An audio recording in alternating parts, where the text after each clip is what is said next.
Sejam muito bem-vindos a mais um IBITcast. Eu sou o Matheus Teixeira, aqui ao meu lado eu tenho o meu host preferido, Guilherme Cora. Sempre um prazer estar ao seu lado, meu amigo. E com vocês, nossos... Agora nós temos nome aí, IBITcasters. Segundo a Alice deu uma... IBITcasters. Ela definiu e deu nome aos nossos telespectadores, né? Web espectadores. Nossos IBITcasters. IBITcasters. É até difícil falar os IBITcasters. Sejam bem-vindos. Então, se você se define como um IBITcaster, seja muito bem-vindo. Se você não se define, também seja bem-vindo.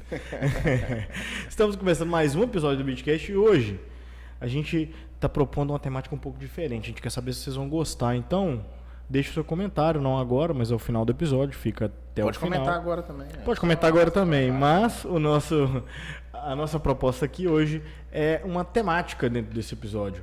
Então, se você gostar desse formato, desse tipo de episódio, você dá esse feedback pra gente que a gente faz mais, né, Pedrone? E qual que é o tema e o nosso convidado? Hoje, pra nós. O nosso convidado é o Kevin Figueiredo. Ele é secretário de Cultura, Esporte e Lazer, mas hoje está aqui como psicólogo. Isso. Olá pessoal aí que está assistindo a gente aí pelo YouTube, pelas redes sociais, pelas plataformas. É uma alegria muito grande estar aqui no IBITcast, finalmente. Finalmente, o momento né, chegou. E hoje a gente trouxe o Kevin para falar sobre saúde mental, né? Que é um tema muito importante nos dias atuais. Mas acho que antes a gente pode falar dos nossos patrocinadores. Os Paga Nós? Exatamente. Começando sempre pela House Malt. House Malt aí, o nosso patrocinador massa, estando sempre com a gente, patrocinando nossos episódios. E House Malt deu uma pausa no Beer Box, né, Pedrão? Teve uma pausa no Beer Box aí. Exato. Mas não é porque o Beer Box está em pausa que você vai ficar sem House Malt em casa, meu amigo. Tem várias outras formas de você ter House Malt através do delivery. Exatamente. Que é uma das principais formas. Aquela festa sua, aquele churrascão, aquele evento que você vai fazer. Meu amigo, não precisa sair comprando garrafas e garrafas de cerveja. Compra o chopp, o delivery, vai à chopeira junto e tenho certeza que você será muito bem atendido lá. Até a experiência é diferente, né, cara? É muito bom, você tá Você doido. vê ali naquela resenha que a gente fez lá sua, pré-casamento, ter a galera reunida ali ao redor da chopeira, conversando, tomando cerveja, é outra parada. É outra parada. patamar, muito bom. Vale muito a pena. E também tem o Bar da House Malt. Tem novidade vindo aí no Bar da House Malt, né? Parece que tem um... Exato, em breve, mas breve, vamos criar em esse breve. suspense aí. Em breve aí tem coisa boa vindo aí na House Malt. Então, Tem evento, tem Oktoberfest também, mês que vem, então fiquem atentos. QR Code tá aí no cantinho. Procura o pessoal da House Malt lá que tem certeza que será bem atendido. E se você não gera sua própria energia ainda, meu amigo, tu tá perdendo um tempo que você não tem dimensão. Porque a partir do ano que vem, quem começar a gerar sua energia através do sol vai ser tributado em até 30%. Então, meu querido, põe sua energia solar ainda esse ano para você aproveitar os benefícios de gerar sua própria energia. Procura o pessoal da Sinergia, QR Code está aí no cantinho também, que eles vão te atender com primazia e excelência. E se você não sabe, o ano tá acabando, então corre, né? Ué. Se você não sabe, estamos em setembro, As final de más setembro. línguas falam que o tempo ideal para você fazer sua solicitação de energia solar é até 15 de novembro. Ali é o prazo ideal, porque até todo o processo rolar, né? Eles falam que é a partir do ano que vem que vai ser tributado. Exato. Mas você tem um processo para enfrentar até você finalizar. Então até Então, corre. 15 de novembro é o prazo final ali, ideal para que você feche sua usina solar e comece a gerar sua própria energia. É Vamos isso. pro papo? Vamos para o papo? Vamos para o papo. Agora sim, eu acho que é justo também a gente deixar o nosso convidado se apresentar como psicólogo, né, Kevin? Eu acho Sim. que como a psicologia entrou na sua vida, até mesmo para aquelas pessoas que estão assistindo que ainda não definiram o curso, Sim. como é que foi todo o caminho até chegar lá na faculdade de psicologia? Foi uma coisa que você já tinha em mente, já gostava desde mais novo? Como é que foi? Bom, primeiro eu quero agradecer mais uma vez o convite, né, de estar aqui.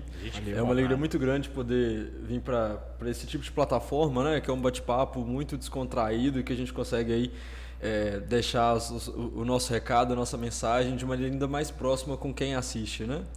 A psicologia ela entrou na minha vida em 2010. Eu ainda estava no terceiro ano do ensino médio, né? Eu estudava no Colégio Bituruna e eu, naquela loucura de procurar fazer algum tipo de curso e tal, a gente viajou para a Mostra de Profissões da UFMG, que acontecia sempre, não sei se hoje em dia acontece, lá em Belo Horizonte, e lá por um acaso eu caí na palestra de psicologia, né? E eu sempre gostei muito de falar em público, de falar no microfone. Eu já fazia teatro, né? Além de psicólogo, secretário municipal, hoje de Cultura, Esporte, Lazer e Turismo. Eu também sou ator de teatro profissional. E na época eu já fazia teatro, né? Só que eu não queria fazer faculdade de teatro especificamente porque eu já trabalhava naquilo na área e eu já me sentia bem com aquilo, com a formação que eu recebia. Então eu tinha um sonho assim ainda de ser palestrante, sabe? De pegar o microfone, de poder falar para muita gente. E na hora que eu cheguei na aula lá, né, na sala de psicologia, onde se falava-se um pouco da atuação profissional do psicólogo, eu falei assim, gente, para eu ser palestrante eu vou ter que ser psicólogo. Porque aí eu vou entender um pouco mais a cabeça do povo e eu vou conseguir falar de uma maneira que o pessoal goste mais. Então o meu sonho, assim, não é frase feita, tá, gente? Mas o meu sonho era ser uma pessoa que pegava o microfone e rodava o mundo transformando vidas através de palestras. De sair falando por aí, sabe? De reunir, assim, de uma coisa, estádio de futebol, sabe? Sabe uma coisa Mário Sérgio Cortella, né? Que entra e que paga caríssimo para ir assistir. E aí eu queria ser isso, né? E aí eu fui parar na psicologia sem conhecer muito da atuação específica do psicólogo, né? Tanto que no começo eu vi o pessoal falando, eu quero abrir uma clínica, eu quero fazer isso. Eu falei assim, gente, abrir clínica, né? Não me via muito preso dentro daquela situação, porque eu não queria estar numa situação de estar preso, eu queria estar numa situação de expandir mesmo, né? E eu entrei na faculdade em 2011, aqui em Valadares mesmo, e ainda era uma época que a psicologia não era tão falada, nem tão conhecida, nem tão difundida como a gente tem hoje, né, no Brasil. Tanto que hoje, esses dias eu estava conversando com os colegas que fazem psicologia, eles falaram o preço da mensalidade, eu falei, nossa, já é o dobro da minha época, né? Sinal de que a própria psicologia já valorizou em si. E na minha época era um curso assim, era um curso menor, né? E hoje em dia já é um curso extremamente relevante. Na sua época eu ainda perguntava, você vai fazer psicologia? Nossa, teve um professor que me traumatizou muito. Tá, professor, você estava errado. Que ele virou pra mim e falou assim, isso é curso de quem espera marido. Olha que absurdo. Né? Que isso, que loucura. E aí hoje, como psicólogo, eu fico pensando como é que esse professor traumatizava a galera, né? Porque, pelo menos, acho que a gente formou todo mundo na mesma época. Na nossa época tinha muito, né? Se você não for engenheiro nem médico, você vai ser pobre, né? Não rolava uns negócios desses, né? E aí, imagina quantas pessoas não saíram traumatizadas desse processo, né? Mas à medida que a gente foi avançando no curso, eu fui vendo como é que a psicologia ela era grande e como é que ela estava presente em tudo que era possível. Assim. Eu tinha um professor, esse professor até cheguei a fazer estágio com ele, que ele virava e falava assim, olha, você está aqui fazendo psicologia, falava para todos os alunos, você está aqui fazendo psicologia não necessariamente para ser psicólogo, mas talvez para usar o conhecimento que você tem em psicologia para ser um grande profissional de sucesso numa área que você ainda nem imagina. Porque quando você pensa que a gente está falando de um curso onde você procura entender a complexidade do ser humano, das relações humanas e da relação desse ser humano com o meio ambiente, você está falando de um curso que te prepara num ambiente aí teórico, pelo menos, para que você consiga lidar com todo tipo de situação, né? E aí, quando eu entendi isso, e aí como eu nunca gostei de ficar preso em nada, né, eu comecei a expandir a minha formação, sabe? E nadar de braçada dentro dessa questão da psicologia. Tanto que os meus campos de estágio na faculdade eram todos campos assim, que as pessoas não eram tradicionais, imaginar que ali tinha um psicólogo, né? Eu fui estagiário num banco. E na época eu chegava todo de blusa social na faculdade, na psicologia geralmente o pessoal costuma ser mais hippie, mais alternativo. E eu chegava de blusa social e cabelo penteado, e o pessoal falava assim, que você faz estágio num banco, né? Nada a ver, né? E tinha super a ver. E aí o fato de eu trazer a psicologia para o ambiente do banco onde eu fazia estágio na época, me trouxe muitos resultados, porque eu conseguia lidar com os clientes, lidar com os próprios funcionários do banco de maneira diferente. Eu lembro que no meu primeiro ano no banco, eu fui convidado para ir para a reunião, para a viagem da reunião de reconhecimento dos melhores do ano. Sabe que banco tem muito disso, né? E estagiário nunca tinha ido. E geralmente só ia uma pessoa da equipe, dos administrativos. Então eles já tinham o costume de rodar, cada ano vai um, né? E no ano que eu estava lá foi o estagiário. Olha que loucura, né? E aí, assim, por conta um pouco desse trabalho da psicologia. Fui avançando, me interessei muito pela psicologia empresarial, né? Essa questão de fazer entrevistas de emprego, de pensar no desenvolvimento, pensar gestão de carreiras. Hoje eu adoro falar disso também, de gestão de carreira, de pensar assim, olha, hoje eu estou aqui nesse contexto social, para onde que eu vou para o próximo, qual que é o momento certo de eu pedir demissão no meu emprego, né? Para eu poder ir para uma nova oportunidade, qual que é a injeção de ânimo, de coragem que falta para eu poder conseguir ir. Gosto muito de falar sobre isso. Falo com os meus amigos que têm filhos, crianças e adolescentes, falo com eles abertamente, olha, a profissão dos seus filhos ainda não foi criada. Então, assim, não crie expectativas agora. Prepare o seu filho para ser um excelente profissional, não para ser um excelente médico, um excelente fisioterapeuta, um excelente qualquer outra coisa. Prepare para ser um excelente profissional. Porque hoje a gente divide as competências em duas dentro dessa área de gestão de carreira. A gente tem as competências técnicas e as competências comportamentais. As competências técnicas são aprendidas, né? Então, por exemplo, hoje aqui, fazer a gestão de tanto de câmera, de som, de coloca o áudio na mesma velocidade do vídeo e edita e tudo mais, isso é lógico que eu, por exemplo, não tenho know-how, mas se eu me estudar, me matricular num curso, né, o Pedrão curso, arrasta para cima e tal, e aprender isso, eu vou ter condição de aprender. Então, aquilo que é técnico é ensinável, mas aquilo que é comportamento, que são as competências comportamentais, elas podem até ser aprendidas, mas na maior parte do tempo, na maior parte dos exemplos, das vezes, elas são desenvolvidas lá desde criança. Né? Então, a capacidade de resiliência, a capacidade de proatividade, a capacidade de comunicação, né? São todas competências comportamentais que hoje são extremamente valorizadas no mercado. Ninguém vai conseguir chegar num cargo de liderança se não souber minimamente conversar com alguém, né? E a gente vê uma grande quantidade de pessoas que não conseguem abrir a boca. Você fala assim, vai lá e fala isso com ciclano, vai lá e fala isso com fulano, e treme a base toda e fica, e por conta disso acaba perdendo oportunidades, né? Então, essas duas competências são muito importantes. E aí dentro da psicologia também, eu fui entrando na área da arte-terapia, justamente por conta do teatro, que eu pensava, qual é o meu outro diferencial, né? Muitos anos de teatro, hoje eu sou pós-graduado em arte-terapia também, e eu faço esse trabalho de utilizar a arte como forma de terapia, né? Isso ajuda inclusive essas pessoas tímidas que não conseguem conversar a se desenvolver, né? Hoje na minha formação eu sou pós-graduado em arte-terapia, em gestão estratégica de pessoas.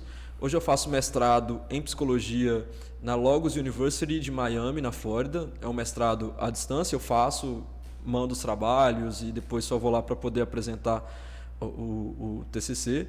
Isso para nós, valadarenses, ter uma formação internacional é essencial, né? Porque a gente está aqui e a gente está lá também ao mesmo tempo. Então as oportunidades, né? Eu falo isso muito quando eu falo de gestão de carreira. As oportunidades para nós, valadarenses, estão aqui e estão lá. Não necessariamente só estão lá e não necessariamente só estão aqui. Nós somos uma cidade que tem esse privilégio de estar em dois países ao mesmo tempo, né? E aí, se a gente quer crescer na carreira, a gente tem que entender essa oportunidade. Hoje, a coisa que eu mais faço na psicologia é o que eu mais sonhei lá em 2010, é sair para dar palestra, né? Então, eu sou convidado hoje para palestrar em grandes eventos, em Belo Horizonte, Teoflotone, aqui na nossa região, em escolas também, eu vou muito, né? E fui desenvolvendo uma metodologia, um jeito meu de dar essas palestras, porque nessa minha filosofia de não querer ser preso a nada, eu também nunca quis ser preso a modelo nenhum, né? Então toda vez que alguém quiser falar assim, Kevin, vamos fazer assim, porque esse aqui é o modelo que fulano e Beltrano faz, eu falei, então joga fora, vamos criar o nosso. E isso eu levo para todas as áreas das minhas questões aí na vida, né, profissionais. É muito bacana ouvir tudo isso, porque eu, assim, particularmente, eu já sou totalmente área técnica, né? Assim, comecei em elétrica, tudo sempre mexendo com máquina, com equipamento, e para mim é sempre muito difícil lidar com as pessoas. Então, quando ouvir você falando tudo isso assim, é bem interessante. A pergunta que eu queria levantar é qual é a sua percepção? Assim, eu imagino que você também lida com várias pessoas, você consegue perceber que tem pessoas que têm dificuldade de lidar com pessoas, e tem pessoas que têm mais facilidade. Às vezes você trazer uma palavra da sua experiência para quem estiver assistindo, às vezes tem alguma dificuldade assim, né? Mas antes de você responder essa pergunta, eu quero fazer uma colocação aqui, porque o Cora, ele fala isso, mas o Cora tem exemplos, tem cases dentro da vida dele que dão um exemplo que não é assim bem como ele fala. Ele já ocupou cargos de liderança que ele tinha que gerir pessoas. Mas brigando com Deus e povo.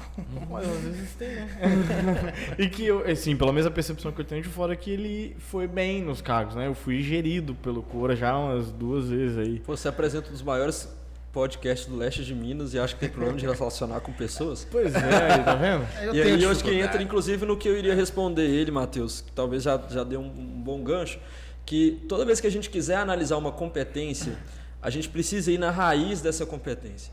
A raiz dessa competência se chama o eu, a autoestima, o autoconhecimento, né? Quem é você? Você que está assistindo a gente, quem é você? Né?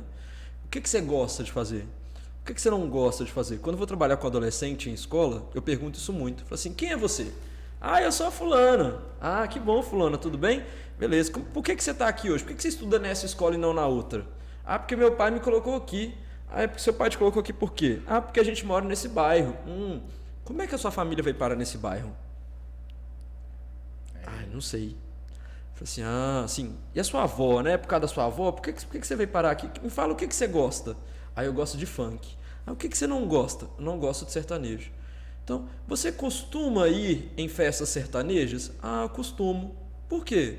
Ah, porque todo mundo vai. Eu falei assim, então você costuma fazer escolhas daquilo que você não gosta? A partir do momento que você vai fazendo essas perguntas para aprofundar o seu autoconhecimento, você vai começando a entender quais são as origens e as raízes daquilo que você traz consigo mesmo. E aí você começa a perceber, opa, eu sou uma pessoa que tem dificuldade com pessoas, de lidar com outras pessoas, porque realmente, quando eu era criança, em vez de eu ir brincar na rua, eu ficava em casa jogando videogame. Não que isso seja um problema, mas que aí não permitiu que essa pessoa tivesse ali um desenvolvimento maior no campo das relações, no campo ali do contato com as pessoas e tudo mais, que acabou fazendo com que ela não conseguisse se desenvolver nesse sentido, né? Muita gente vira para mim e fala, nossa, você fala bem quando você está em público e tal. Gente, minha mãe, quando eu tinha 5 anos de idade, que eu estava no pré, ela me colocou na formatura do pré para decorar 2 folhas e eu falar para todo mundo, que eu lembro até hoje, tão traumatizante que foi, né? Foi traumatizante, mas isso fez com que eu me formasse uma pessoa interessada em falar em público e tudo mais. Então, o que eu deixo de dica, ou de conselho, ou de orientação para todo mundo que quer entender mais as suas competências comportamentais, principalmente, vamos trabalhar o autoconhecimento. Vamos entender por que hoje você é quem você é. Vamos entender quais são os caminhos que você já passou na vida, quais caminhos que você já percorreu, quais foram as coisas boas e as coisas ruins que te marcaram. Tinha uma professora que falava uma coisa, que quando eu falo as pessoas costumam falar assim, esse Kevin não bate bem da cabeça. Ela falava assim, quando a gente entra num rio, a gente não sai água, mas a gente sai molhado. Diante de qualquer situação, todos os dias, nós trazemos alguma marca nova na nossa personalidade, no nosso jeito de ser. E se a gente deixa com que esse molhado só passe e não entenda de que água, de que rio que veio esse novo molhado que a gente traz aqui agora, e entende quais são as marcas que aquilo me traz e o que eu trago de aprendizado diante daquilo, eu vou viver sem me conhecer, né? E você viver sem se conhecer é a mesma coisa de você ter um iPhone e não saber nem metade das funções. A sensação assim, de que você não precisava ter gastado dinheiro com aquilo tudo, né? Então, se você não se conhece, talvez você nem precisava estar passando a raiva toda que você está passando, né? Procure se conhecer um pouco mais para entender as suas potencialidades, entender aí os seus conflitos, o que já aconteceu, para que você, totalmente apropriado de você mesmo, seja capaz de se usar com sabedoria, né? Se eu soubesse de 100% das funções do meu iPhone, provavelmente as minhas fotos, o meu Instagram seriam completamente diferentes, né? Se cada um de nós nos conhecêssemos 100%, com certeza a nossa função social, seja na relação com o outro, na relação com a gente mesmo, na relação com o mundo, também seria completamente diferente. Eu já vou levantar a bola aqui, já que eu peguei um gancho aí. Essa questão do autoconhecimento, você acha que ela tem parte de influência na questão da saúde mental das pessoas? Às vezes as pessoas se cobram muito, às vezes ela quer ser uma pessoa que ela não é e ela não se autoconhece e aquilo começa a gerar um conflito. Então, trazer essa bola para a gente já poder já introduzir ela já. Checkmate. A base da saúde mental é o autoconhecimento, né? Porque quando a gente fala de saúde mental, a gente está falando do nosso bem-estar com os nossos pensamentos, com os nossos sentimentos, tudo aquilo que envolve essa nossa instância chamada mente, né? Então, saúde mental é a gente ter tudo aquilo que envolve a nossa mente em equilíbrio.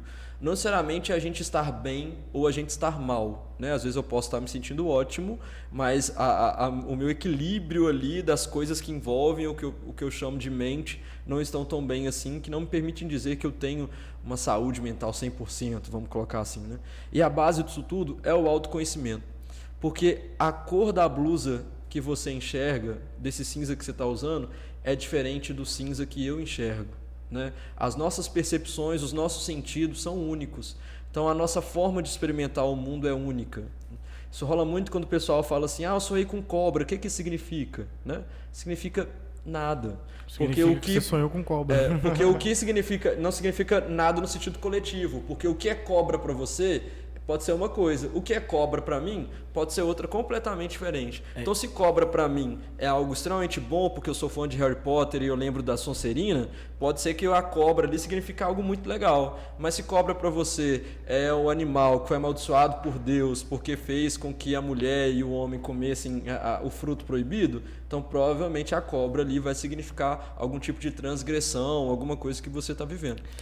Eu paro pra pensar o seguinte: às vezes a pessoa coloca um sentimento negativo numa coisa que não existe nada negativo naquilo, e acaba que as coisas negativas podem acabar acontecendo pela percepção dela. Por pura percepção. Então, tem um amigo meu que a família dele mexe com política, envolvida com política, e aí ele, pequeno, o pai dele sempre falou mal de um partido específico, né?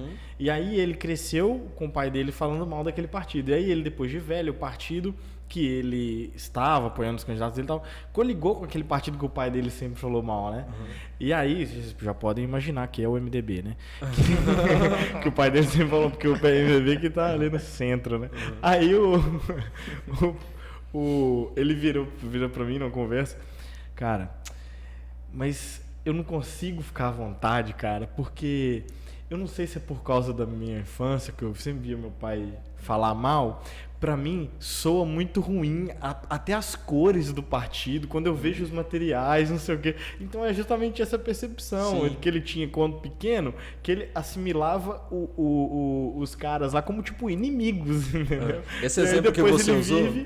Esse exemplo que você usou, a gente pode usar esse mesmo modelo para outras questões. Então, por exemplo, pegando essa questão do partido, vamos supor que é um problema de baixa autoestima muito grande. Tipo assim, de que eu cresci num lugar onde todo mundo falava assim: ô menino da cabeça grande, ô cabeçudo, ou não sei o quê. E aí, adulto, chego num rolê, numa balada, não consigo chegar na menina e não sei porquê, e aquilo me traz um sofrimento, né? E aí que a gente vai trabalhar nesse autoconhecimento, lá desde de criança já vinha assim uma formação de que você é feio, ninguém te quer não, e por aí vai. Um negocinho pequeno que pode gerar um trauma pro resto da vida. Agora o cara, por exemplo, você falou que sempre sonhou em dar palestra, ser palestrante. Aí você fala numa roda de adultos: não, eu quero dar palestra. Um adulto vai e fala: palestra. Pronto, acabou. Isso já pode ser suficiente para traumatizar o resto da vida de uma pessoa que, tipo, era o sonho dela e tudo mais. Sim. E aí, para a gente conseguir encontrar esse autoconhecimento, a gente precisa de ajuda. Não significa que você que está assistindo a gente ou ouvindo a gente agora vai chegar agora diante do espelho e falar assim: eu preciso saber quem sou eu agora. Né? Não é assim. A gente precisa de ajuda, principalmente ajuda profissional, porque vão ter algumas coisas que a gente mesmo não vai dar conta de identificar. Ou vão ter alguns assuntos que são tão pesados que a gente não vai dar conta de visitá-los lá. Né? Vão ter momentos que vão ser dolorosos. A nossa mente, ela tem mecanismos de defesa. Né? Ela tem alguns pontos que ela coloca assim para impedir a gente de visitar alguns lugares. Né?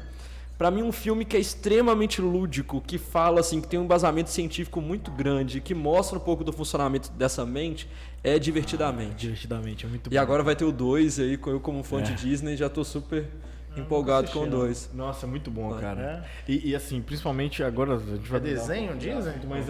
Mas é pontual. Não sei se você gosta de filme de animação. Gosto pra caramba. Mas quem não gosta de filme de animação, que tem um certo preconceito, comece a assistir o filme de animação entendendo que todo filme de animação tem um recado para adultos. nas entrelinhas e na Eu história já sou da ali. filosofia de dizer que filme de animação é pra adulto. Eu fico pensando assim, quem coloca uma criança pra assistir isso aqui? Eu acho que A criança só se impressiona com a magia. Nossa, a pelas mensagem, cores, né? pelos A personagens. mensagem, Agora a sim. mensagem é total pro adulto. Eu acho que a Disney teve esse. Eu não sei se foi a Disney, mas quem inventou teve essa Acho que começou com o Steve Jobs, olha que loucura, né? pegada de tipo assim, não, eu vou colocar um negocinho bonitinho aqui, mas com uma mensagem muito boa pro cara acompanhar o filho dele e sair satisfeito assim, do filme. Exatamente. E aí no Divertidamente mostra os mecanismos de defesa, né? Mostra as memórias sendo apagadas, as áreas proibidas, que tem os guardinhas lá que não deixam ninguém entrar. E a nossa mente ela funciona mais ou menos assim. Tem coisas que a gente não consegue acessar de maneira simples e na maior parte das vezes são justamente as coisas que a gente não consegue acessar de maneira tão simples assim que estão os significados mais profundos. Né? Eu, por exemplo, quando eu era criança, eu morava com os meus tios. Meu pai era funcionário da CEMIG, e aí a CEMIG, tipo, hoje tá na cidade tal, hoje tá na cidade tal. E minha mãe acompanhava ele. E para estudar eu fiquei aqui em Valadares morando com os meus tios. Aí quando eu tinha 7 anos, esses meus tios ganharam o Green Card e foram embora para os Estados Unidos. E aí eu fiquei, né? E aí durante muito tempo, eu fui uma pessoa muito insegura em relação ao relacionamento. Eu tinha medo de que as pessoas me abandonassem. Eu não entendia por quê, né? Às vezes preferia não fazer amizades para que eu não precisasse passar pela sensação de que, era tão legal viver com fulano e fulano me abandonou. Né? E aí depois eu fui entender, tipo, que eu carregava esse padrão, esse trauma por conta disso que tinha acontecido. Eu tinha perdido os meus tios para irem mudar para os Estados Unidos, né? Eu tinha uma coisa de que os Estados Unidos era ruim, que não sei o que e tal. E aí na hora que eu fui entendendo isso na terapia, as minhas relações pessoais foram melhorando. Que eu fui entendendo que não é que as pessoas me abandonaram, não é que os meus tios me abandonaram, não é que as pessoas abandonam umas às outras. É que nós vamos vivendo e conquistando e a gente vai criando, vai conhecendo novas pessoas. As antigas nós vamos criando um sentimento de gratidão, um sentimento de saudade, que depois a gente mata essa saudade, ri, brinca, bebe, todo mundo se diverte, depois volta cada um para sua vida de novo, e etapas. E entender que isso fazia parte, né? Voltar e me conhecer essa marca que ficou, aceitá-la, né? Elaborá-la, foi essencial para eu conseguir seguir em frente e melhorar os meus relacionamentos pessoais.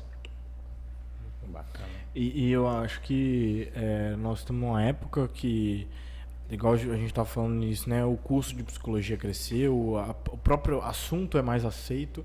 E é importante que as pessoas procurem, né, sua ajuda profissional, né, para acessar esses campos que elas não conseguem sozinhas, para tentar melhorar. E sempre tem alguma coisa a melhorar, né? Ninguém tá 100%. Sim. E eu sou um pouco crítico até da psicologia hoje em dia. Esses dias eu fui convidado para dar um mini curso lá na universidade e eu até falei, né? Falei assim, gente, eu falei com os alunos de vários períodos, né? Porque por gostar muito da palestra, uma coisa que eu até esqueci de falar, que eu também me especializei, que eu gosto muito, é de lidar com terapia de grupo. Me solta para liderar um grupo, me põe 30 pessoas na roda assim e deixa o pau quebrar. E aí eu fui fazer um treinamento lá de teatro-terapia, né, que é basicamente uma ferramenta para se trabalhar com grupos. E aí eu falei com os alunos, falei assim, olha, não fique esperando que na hora que vocês se formarem aqui, vocês vão entrar numa salinha e ficar lá esperando o cliente cobrando R$150, não. E também, faça-nos o favor para a profissão de não cobrar também R$10, R$15, R$25, porque a faculdade que você pagou também não é para isso. A gente precisa hoje, enquanto psicologia, avançar e construir novos produtos. Eu trabalhava essa visão lá. Porque num país, gente, que a gente, um tempo atrás, estava pagando R$15 na cenoura, a pessoa não vai ter condição de pagar R$150 na sessão de terapia, né? E aí, a gente, enquanto psicologia, qual vai ser a nossa posição? Atender só as pessoas que pagam R$150? Se prostituir, entre aspas, e atender por R$20, R$25, R$30, nos famosos preços populares, né? Que assim, se valoriza, cara. Você pagou aí R$1.500 de faculdade por mês para ir agora cobrar o preço popular de R$30, né? Por favor, né? Ou nós vamos construir novos produtos. O que são esses novos produtos? São as terapias comunitárias, as próprias terapias online, né? A gente tem uma coisa na psicologia que a gente fala da psicoterapia breve, que você não vai lá para poder fazer um trabalho aprofundado de autoconhecimento, de desvendar as questões do seu autoconhecimento. Às vezes você está com um sofrimento mental específico. Olha, eu quero ir lá porque eu levei um chifre. Eu quero tratar só esse chifre. Posso? Existe a psicoterapia breve, que são poucas sessões, né? Para a pessoa passou a mão na cabeça ali, acho que eu toquei numa ferida, né? Não, só para ver se tá bem. Entendi. Tudo bem. Você vai na psicoterapia breve para tratar só as sessões relacionadas ali. E aí é lógico que o psicólogo, ele vai te falar, né? Ele vai falar assim, olha, nós vamos aqui tratar o sofrimento mental que você está apresentando agora. Isso não significa que, não é como um remédio da gripe, que você vai tomar e acabou a gripe, acabou só se eu pegar de novo, né? Às vezes pode ser que a marca daquele sofrimento vai continuar ali. Mas aquele sofrimento mental agudo que você sofre naquele momento, na hora que acabar a psicoterapia breve, você não vai ter mais. E aí, para algumas pessoas, pensando até na questão financeira, vai ser isso que ela vai ter condição de ter, né? A gente não pode nem imaginar, enquanto profissão, que todo mundo vai ter acesso a pagar R$150 em uma sessão, mas também de imaginar que é colocando o preço a R$30 que a gente vai conseguir um grande número de clientes e assim viver da psicologia, né? Não é isso, é pensar nesses novos produtos. Meios para chegar em todos os lugares, né? Eu hoje, se eu tivesse tempo, fica a dica aí, se eu tivesse tempo, se eu não tivesse hoje, né, na prefeitura que eu trabalho aí 23 horas e meia por dia, eu montaria um espaço somente para terapia de grupo. Porque a terapia de grupo, você enquanto psicólogo consegue ter o seu valor respeitado enquanto profissional, né, no sentido de que o valor seu ali vai ser dividido por várias pessoas. Várias pessoas conseguem pagar um valor menor e pagar assim o seu tempo, né? E elas conseguem trabalhar questões entendendo que ali ninguém vai trabalhar nada aprofundado individualmente para ninguém, mas que às vezes na experiência relatada pelo outro vai me dar o gatilho para eu conseguir entender as minhas questões e sanar o sofrimento ou encontrar algumas questões que tenho aí dentro de mim de maneira mais prática e mais efetiva, né? Promovendo assim uma democratização no acesso à saúde mental.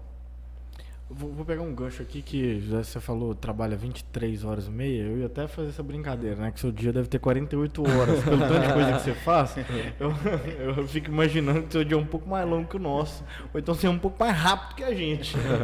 Mas eu vou pegar um gancho disso, que eu acho que é meio que a vida de todo mundo hoje, essa correria e esse imediatismo que a gente vive o tempo inteiro, né? A gente nunca quer algo a longo prazo, a gente quer sempre aquela coisa imediata, e eu acho que, assim, com uma visão completamente leiga, mas eu acho que muitos dos problemas psicológicos, não sei se é essa a definição também, mas muitos desses problemas que a gente enfrenta hoje de saúde mental é por causa desse imediatismo, é por causa dessa vida corrida, é porque a gente recebe um bombardeio de informação todos os dias. Muita ansiedade, parece que tudo é urgente. Parece que tudo é urgente, é uma boa colocação, né? No trabalho, eu acho que todo mundo sofre isso, né?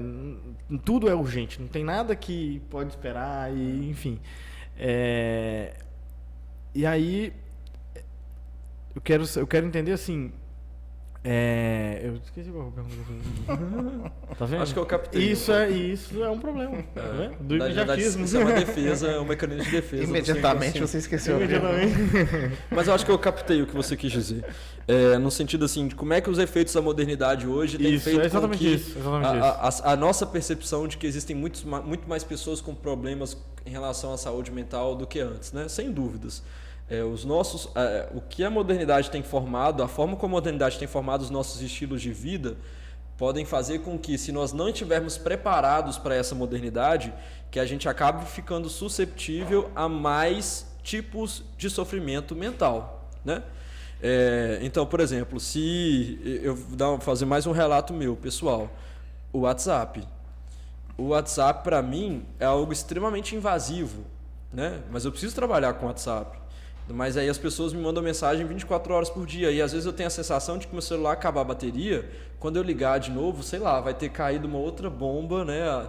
A usina lá da Ucrânia nuclear vai ter explodido, nós só temos mais 5 minutos de vida, porque... Eu tenho esse sentimento. Você tem a sensação também?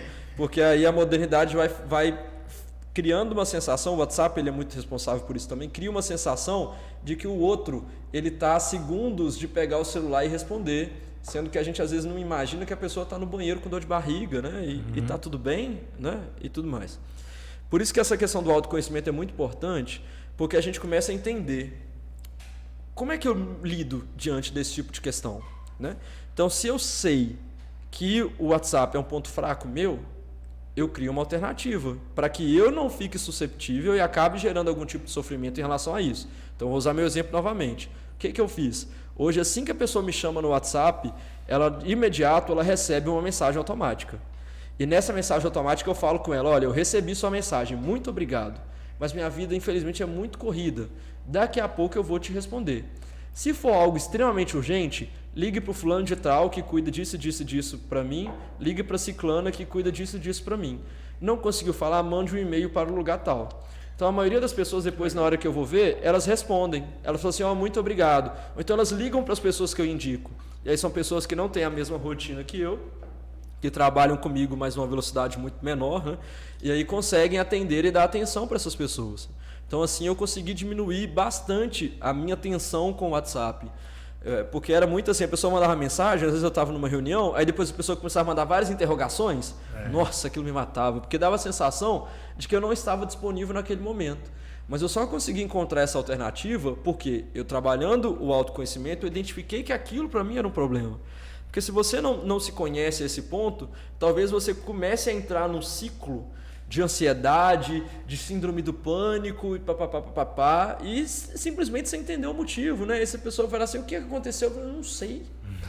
No meu caso, assim, trabalhando no autoconhecimento, eu sei, é o WhatsApp, como é que eu tiro esse negócio da minha vida? Né? Não tem como mais. Então, como é que eu faço para que isso seja menos nocivo à minha saúde mental? Né? Por isso que também é muito legal a gente pensar na questão da gestão da carreira. Porque muitas dessas nossas correrias e dessas nossas questões que são susceptíveis a gerar algum tipo de transtorno ou sofrimento mental estão diretamente ligados ao nosso trabalho. E aí a gente precisa entender exatamente aonde a gente quer chegar. Então, para a gente manter uma saúde mental em dia, em equilíbrio, primeiro é saber quem você é e segundo é saber aonde você quer chegar. Aquela máxima, né, que todo mundo fala, ela é real. Para quem não sabe para onde ir, qualquer caminho serve. E aí, se você estiver em qualquer caminho, meu amigo, a ansiedade vai bater, porque você não sabe o que vai vir para o futuro. Ou então a depressão vai bater, porque você vai ter perdido oportunidades e vai se arrepender por conta disso. Né? Então a gente precisa saber claramente onde a gente está. Porque na hora que a gente sabe onde a gente quer chegar, a gente começa a entender quais são as etapas, quais são os sacrifícios que precisam ser feitos. Porque se eu sei que eu quero muito ser o maior palestrante do Brasil, eu sei que hoje eu tenho que estar aqui no Bitcast, que à noite eu tenho que gravar um vídeo, que amanhã eu tenho que escrever para o Jornal da Cidade, que depois de amanhã eu tenho que fazer isso, porque eu estou construindo uma questão. Agora, se eu não sei para onde eu quero ir, ter que acordar às 6 horas da manhã, aguentar um chefe enjoado, fazer isso, estudar, pode tudo parecer muito sem sentido. Não faz muito sentido. Não faz sentido. E a partir do momento que não faz sentido, é a hora que o sofrimento mental ele começa. Observem que eu usei 2 termos, transtorno e sofrimento. Quando a gente está falando de um transtorno, a gente está falando de uma doença mesmo, propriamente dita. Quando eu estou falando de sofrimento, estou falando de um mal-estar, de algo que desequilibrou, que pode ser equilibrado novamente. Mas também pode... Que quando evoluir pode se transformar num transtorno. Por exemplo, levei um chifre da minha namorada. Eu posso ficar uns 15 dias extremamente triste. Né? Aquilo é um sofrimento. Não necessariamente eu estou em depressão. Né? Mas aí se dali continuo triste, se eu não avanço pelas fases do luto que existem, e aí se passa aí 1 ano, 1 ano e meio, 2 anos que eu fico lembrando da morena, que não sei o que, papapá. Que já tá aí, com luto, você fica sofrendo. Nós já estamos aí chegando num caso aí, provavelmente de depressão ou de algum outro transtorno. E a doença do século, né, que todo mundo diz, a depressão.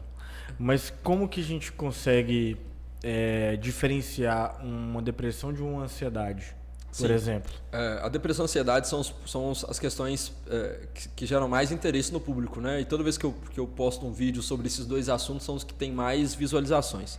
Basicamente, falando em linguajar bem popular, a depressão, eu estou falando de alguém que está preso no passado, e a ansiedade, eu estou falando de alguém que tem medo do futuro. Né? Tanto que o remédio da depressão, quando diagnosticado como doença, ele pode gerar um pouco de ansiedade, porque na depressão nós vamos trabalhar para que a pessoa se desvincule desse passado e encontre forças para conseguir vislumbrar o futuro. Né?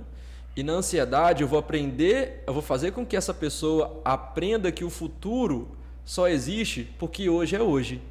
Porque se eu não vivo hoje, não tem amanhã. Porque sem hoje não tem amanhã. E o amanhã vai ser o hoje de amanhã. Entendeu? Entendi. É aprender a palavra que resume a ansiedade, é a pré-ocupação. Quando eu trago para o presente algo que é do futuro. Quando eu me pré-ocupo no presente com algo que estava guardado no futuro. E a depressão é quando eu fico remoendo algo que aconteceu. Por exemplo, fulano de tal morreu. E aquilo, a minha vida acabou. Aquilo, estou ali no passado. Eu preciso trazer essa pessoa de volta para o presente. Né? E aí a gente tem os dois tipos de tratamento. Né? A gente tem o tratamento da psicologia e o tratamento da psiquiatria. Ambos precisam trabalhar de maneira coordenada. De nada adianta você ir só no psicoterapeuta, no psicólogo, se você tiver um transtorno grave que precisa de medicação. Né? Mas também, se você estiver nesse contexto, não é só a medicação que vai te ajudar. Precisa ser uma questão que trabalha de maneira de convergência. Assim. Eu sempre conto uma metáfora para explicar a diferença do psicólogo para o psiquiatra, que as pessoas perguntam muito. Né? O psiquiatra, se você for só no psiquiatra, sozinho no psiquiatra, psiquiatras, por favor, não me cancelem. A gente está aí, estamos juntos, vamos fazer lives, rodas de conversa. Se precisar palestrante também. Por favor. Porque se você for só no psiquiatra, é como se você tivesse um ladrão dentro da sua casa, você entrasse para o seu quarto, trancasse a porta, ligasse a televisão no volume mais alto e ligasse o ar-condicionado. Você não escutar nada que estava acontecendo. Tá tudo bem. Tá ótimo. Mas o ladrão continua dentro da sua casa. O problema tá lá Isso fora. aí, entendi. Entendeu? Isso que o problema a continua. Medicação, você tá dizendo? A medicação ela vai te trazer força, vai te deixar mais feliz. Ela inibe aquele momento. Mas aquilo que te causou aquele sofrimento, aquele transtorno Você não tá mental, tratando. pode ser que ele continue morando ali. Entendi. Na psicologia, na psicoterapia, você vai escutar o ladrão, vai respirar fundo, vai pesquisar na internet como é que enfrenta aquele ladrão, vai abrir com cuidado a porta do quarto, pegar alguma coisa para bater no ladrão, descer e acertar ele com a pancada. Ou ligar pra polícia, que é o mais indicado, gente, porque se o ladrão Gente, estiver nossa vendo- metáfora aqui da mente, tá bom? E assim, só que aí tem casos, por exemplo, que a pessoa não consegue, nessa nossa metáfora, nem sair do quarto. Sim, né? sim, sim. E aí ela vai precisar primeiro realmente do medicamento para que ela sinta, opa, não tem ninguém. Aí na hora que ela achar que não tem ninguém, ela entrar com a psicoterapia para ensinar, não, tem sim. E nós vamos enfrentar juntos isso aqui agora. Interessante. É bem interessante. Eu lembro que alguém já tinha me contado assim, bem superficial, que o psiquiatra cuidava do cérebro, do cérebro e o psicólogo cuidava da mente. A pessoa tinha resumido assim pra mim, mas você foi muito mais profundo, trouxe um exemplo muito mais conciso, né? E assim, eu acredito, mais uma vez, sempre deixando claro que é uma opinião muito leiga, que muitas pessoas não estão com o transtorno ainda, que são aquelas pessoas que já se definem, né? Não, eu tô com depressão, ou falam que não, eu sou ansioso, mas que ainda não chegou a esse ponto, que igual você falou, né? Pode fazer um trabalho, pode fazer alguma coisa, até, aí a minha pergunta essas pessoas que às vezes já conseguem notar que tem alguma coisa ali errada, ou uma ansiedade por causa do trabalho, ou por causa de qualquer outra coisa, existe algum trabalho, alguma atividade, alguma ação a procurar um profissional que ela pode fazer sozinha, alguma coisa que ela consegue iniciar pelo menos esse trabalho para ver se não, realmente não vou precisar de terapia, ou não, realmente é essa terapia que eu preciso, e ir mais focado, por exemplo? Com certeza. É por isso que é tão importante a questão do autoconhecimento, né? Porque se eu me conheço, eu percebo que tem um sofrimento mental que está chegando ali. Eu falo isso muito com os meus pacientes quando eu atendo no consultório, né? Na época eu tinha tempo, que eu tinha vários pacientes. Eu falava isso com eles assim, nós vamos formar a sua caixinha de ferramentas. Você vai colocar dentro da sua caixinha de ferramentas aí, dentro do seu coração, sua caixinha de ferramentas aí, que quando você achar que aquele sofrimento mental está virando a esquina, você vai abrir essa sua caixinha de ferramentas. Então, o que tem lá nessa caixinha de ferramentas? Sair para ir para House Malt tomar uma com os amigos. Opa! Muito bom. Essa bom, é boa, essa aí né? funciona Muito muito bom, bem pra né? mim. Ou no meu caso, por exemplo, é ir para o teatro. Justo. Eu vou pro teatro. Lá no teatro eu grito, esperneio e vou pro crossfit também. E jogo peso e fico imaginando a cara do povo lá naqueles pesos, jogo no chão, etc. Aquilo já me traz essa sensação, né? É a gente lembrar que o sofrimento ele só aparece quando a gente não previne. E a forma da gente prevenir na saúde mental é a gente investir na nossa qualidade de vida. E quando a gente fala de qualidade de vida, não estou falando de ter dinheiro, de ter um carrão, de ter nada desse tipo, né? É de fazer escolhas que fazem sentido em relação àquilo que sou, né? Se funk me faz ter raiva, pô, o que você vai caçar no baile funk? E aí essa mesma lógica do funk, ela vale para tudo.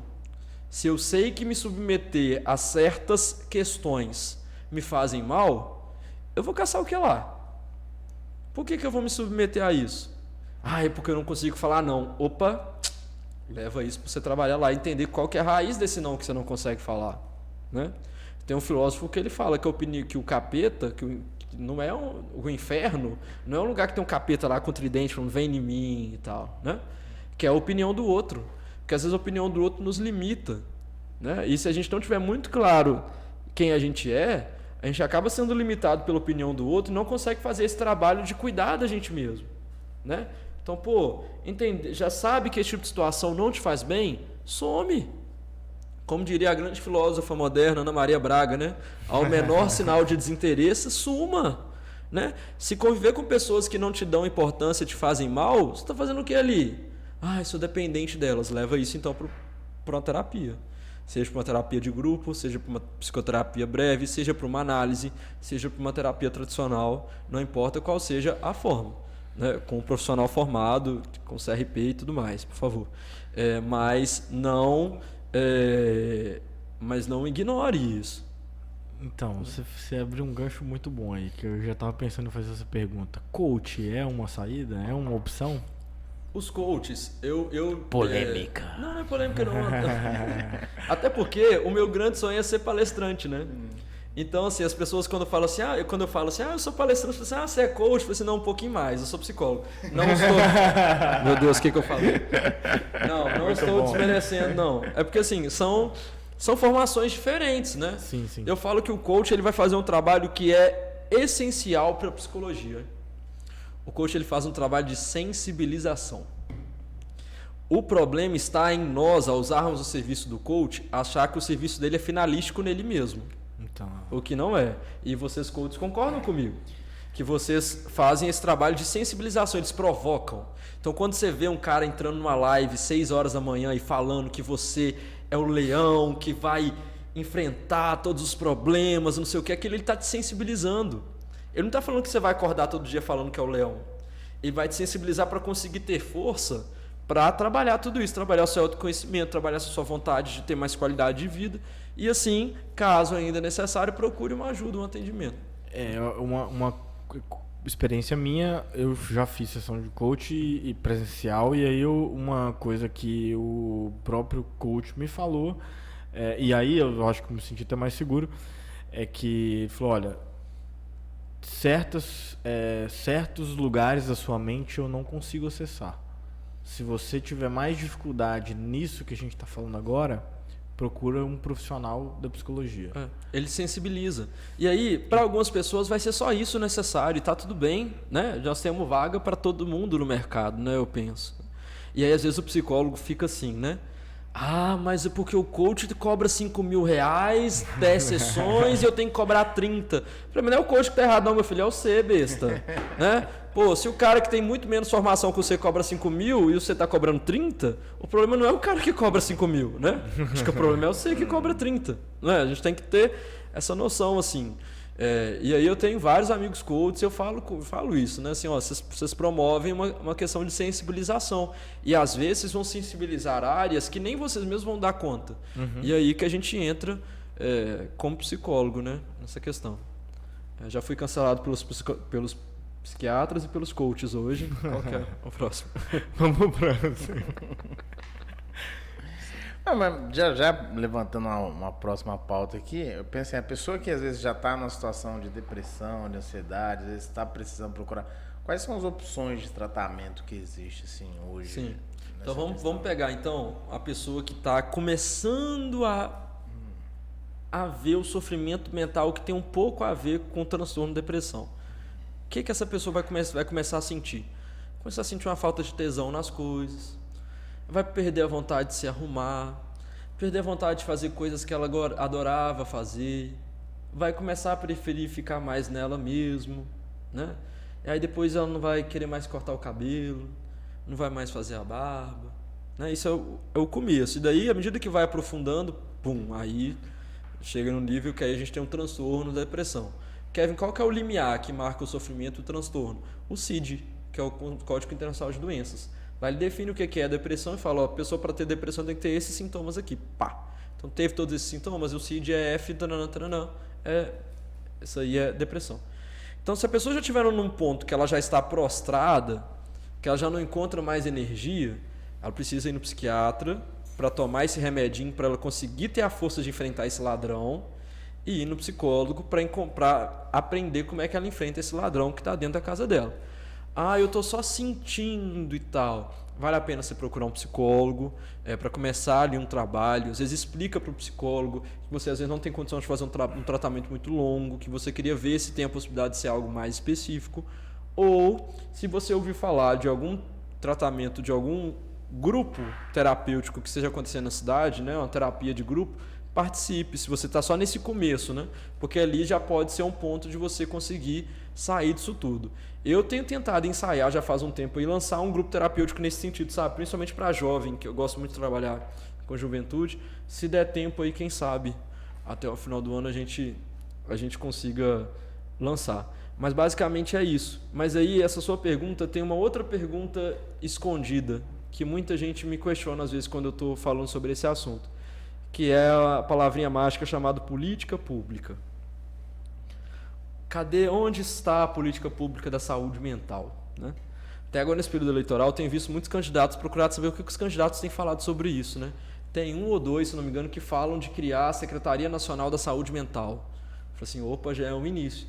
Porque hoje, as políticas públicas que lidam com saúde mental, elas já lidam quando a coisa já está para lá de Bagdá. Então os equipamentos que se tem, eles não trabalham muito a prevenção, eles trabalham muito já depois que o transtorno está posto, né?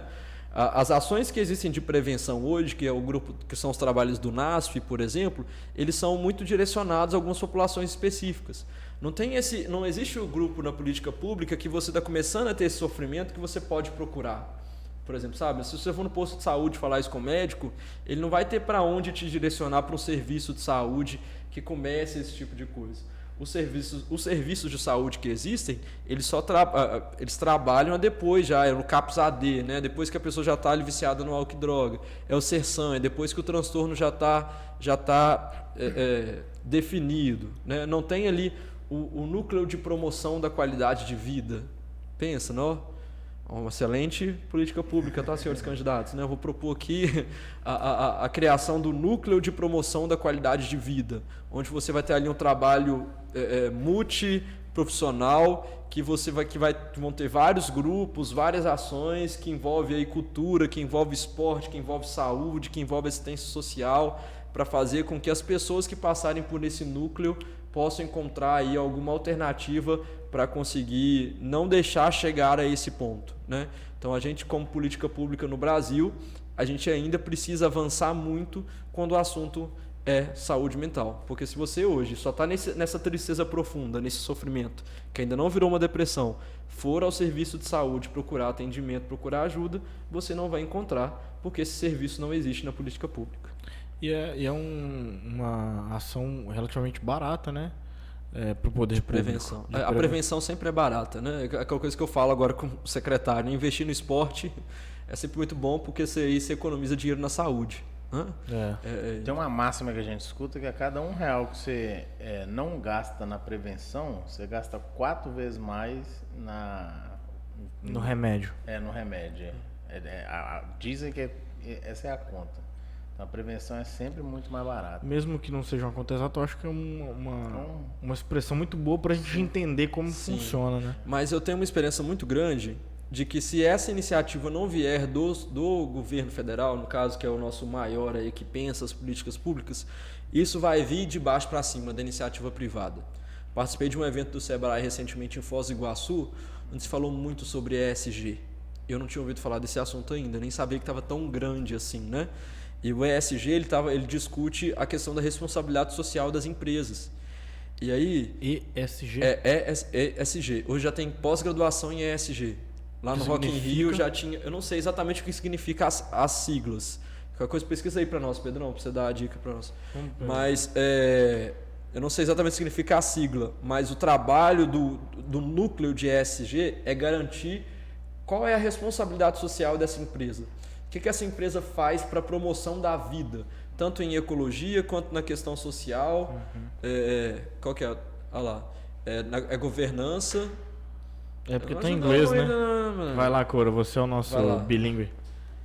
Governança social e ambiental. Isso. É assim, o que você faz na sua ação de governança que promove mais... Em português a gente lia, era pra você ter lido em inglês.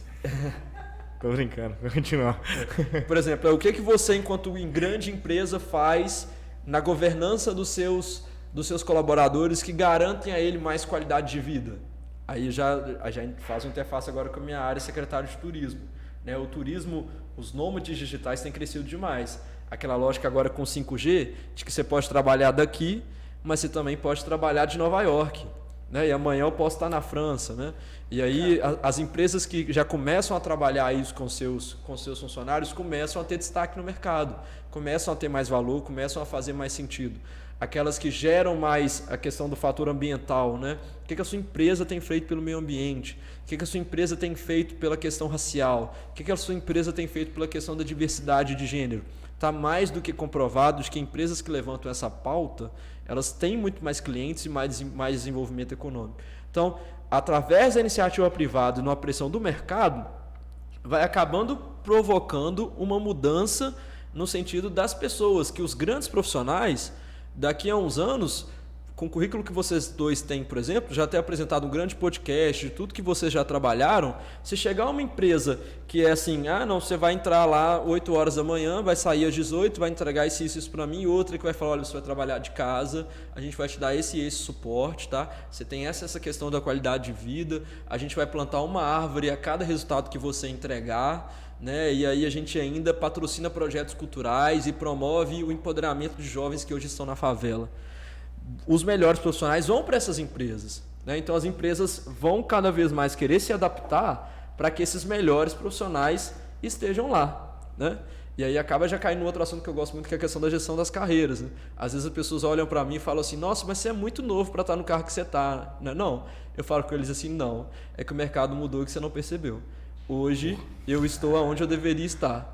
Quando eu tiver a idade que você achou que eu tinha que estar para eu estar aqui, eu estarei num lugar muito maior. Muito obrigado. Que isso, hein? Porra, que patada. Mas muito bom. Agora é interessante, cara, que olha só, é um link que eu nunca tinha feito. Como que a Secretaria de Cultura, Esporte e Lazer está totalmente linkado com a psicologia, você viu? Como é que não era um psicólogo antes do secretário de Cultura, Esporte, Lazer e Turismo, gente? Cara, eu nunca tinha feito esse link, juro pra você. Você falando aqui, eu falei, cara... Tudo a ver. Agora tudo faz sentido, aquele meme, né? Tem uma professora minha, que foi minha professora na faculdade, que inclusive ela é a coordenadora do Serviço de Saúde Mental do município também, na Secretaria de Saúde, que ela comenta isso em todas as postagens da prefeitura que eu apareço. Eu tô mandando um beijo para ela, para Solange, a professora Solange Coelho. Ela comenta isso em tudo, principalmente da Praça de Esportes. Ela fala assim, ela fala comigo que a Praça de Esportes é o maior equipamento de promoção de saúde mental da cidade. Falo com ela assim, obrigado, professor. Não, e é engraçado que quando você foi falando, foi parecendo tão óbvio, que eu fui me sentindo um pouco burro. Que eu falei, cara, como que eu nunca tinha pensado nisso antes? É muito óbvio. Verdade. É isso. Então é isso? Vamos caminhar pro final? Vamos para o recado final? Papo mais breve dessa vez, né? Acho que... Exatamente, mas eu acho que deu para dar o recado, né? Deu demais. Então, né? Fizemos um teste muito bom, inclusive, de episódio. Tomara que as pessoas comentem e aí deixem a opinião aí do que acharam. Se a gente faz mais ou se a gente segue com papos mais longos, porque se a gente for tirar todo o suco da laranja aqui... Não, tem que ter mais uns 2 episódios. A gente fica 4 horas conversando com esse rapaz aqui, com esse... secretário de saúde aos 20 Cultura, esporte, lazer e Saúde. turismo. Saúde mental que tava na cabeça. Aos 28 anos. Aos 28 anos. Mas assim, se a gente fosse conversar sobre tudo que a gente tem pra conversar, a gente ia ficar aqui umas 4 horas conversando. Então isso aqui é uma parte 1 do Kevin no Beatcast. Já está convidado para vir outras vezes. Obrigado. Mas aqui a gente quis especificar esse tema e eu acho que deu para dar um recado muito bom pros nossos espectadores, né? É isso aí. Beatcasters. Mas vamos lá pro recado final. Recado final? Deixa o seu recado final, suas redes sociais, quem quiser te encontrar. Câmera 3, câmera 2? Gente, é muito chique aqui os bastidores, vocês não têm noção.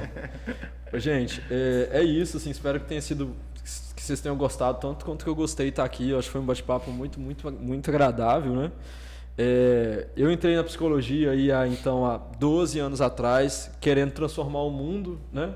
Mas fui transformado pela psicologia e deixo com que essa transformação me guie até mais e peço para que eu possa utilizá-la sempre para promover mais qualidade de vida, promover mais saúde mental para a comunidade. Espero que esse bate-papo tenha servido aí um pouco, às vezes, para tirar algumas dúvidas, esclarecer algumas coisas. Caso vocês queiram conversar alguma coisa sobre isso que foi falado, podem me seguir também lá nas redes sociais, @Kevin Figueiredo Oficial, pode chamar lá.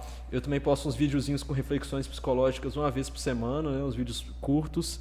E é isso, assim. Quero agradecer demais o convite, meninos. A gente agradece. Já falei com o Pedrão que tinha um sonho de estar aqui. Vocês não vão me chamar pra esse negócio, não. E fiquei muito, muito feliz com o convite e com o bate-papo. Muito obrigado. Muito bom, com certeza foi enriquecedor. Enriquecedor. Foi muito produtivo para quem para quem você brincou aí, brincou não, né? Você falou que entrou na psicologia querendo transformar o mundo e foi transformado, e com certeza você já transformou várias pessoas que já puderam passar, né, pela sua carreira, né, como psicólogo, e quem assistiu também, com absoluta certeza, foi transformado de alguma forma, porque eu acho que os recados que foram dados aqui foram, apesar de breves, muito enriquecedores. Profundos. Certo? Aqui, nós esquecemos o presente. O próximo convidado vai ser um professor de português ou um fonoaudiólogo. E nós esquecemos do presente. Está aqui um presente da House Malt para você se deliciar legal. com o House Malt no seu final de semana, certo? E é isso. Às vezes durante a semana também, né? Durante a semana, às vezes a gente pode se permitir, né? Com 2 certeza. cervejinhas, só não mata, não. Muito obrigado, pessoal. Adorei. E com isso ficamos por aqui. Muito obrigado por você ter assistido até o final. Não deixe de fazer aquele comentário, que já é a terceira vez que eu peço. Deixe sua curtida, se inscreva no canal, ative o sininho para ser notificado. Se você está aqui e ainda não segue a gente no Instagram, acho um pouco difícil, mas nos siga no Instagram, @ibitcastgv. Sigam o Kevin. Siga o Kevin também. E Kevin Figueiredo Oficial. Kevin Figueiredo Oficial. sigam os nossos parceiros também, Sinergia, House Malt. Segue a gente também lá no perfil pessoal. Vamos fofocar. Tchau, um abraço. Tamo junto, Esse pessoal. episódio foi produzido por P9 Marketing.